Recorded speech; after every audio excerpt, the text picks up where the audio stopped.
what does hammer toe look like in your experience, and how would you fix it? Yeah. So I'm going to refer to my model for this too. This will be a good one to kind of describe as far as what a hammer toe looks like. So if we're looking at the model here, we have obviously our toes. The smaller toes typically will have 3 joints. And what happens with those is that as the toe bends, it starts to curl up like this.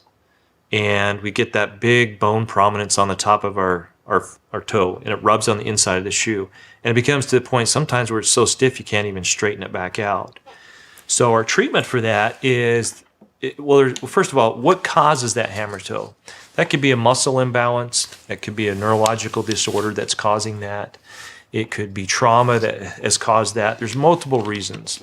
Footwear as a child or during those development years when our foot structure is changing so much, many of us, if we can remember, had hand-me-downs. A lot of the shoes were passed down from brother to brother and whatnot, or sister to sister.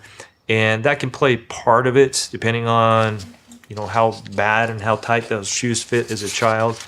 But just normal wear and tear on your feet over time can develop these. So there are treatments for that. Some people don't want surgery for hammer toes, and we can get them into what's called an extra depth shoe. They're special shoes that have extra depth to them to allow the toes to sit in there, and so they're not rubbing on the inside or the under portion of the shoe. From a surgical standpoint, however, we have to typically will go in and we'll resect or take out the joint itself and fuse those 2 bones together. So we go from here to a straight toe like this. There are different types of methods of doing that. Sometimes you put a pin through there to hold it in position while those 2 bones fuse together. Sometimes it's just releasing a tendon that's really tight. We don't have to do any bone work. And that's what's involved with that clinical examination is trying to figure out, okay, is it just a tight joint or is it a tendon issue?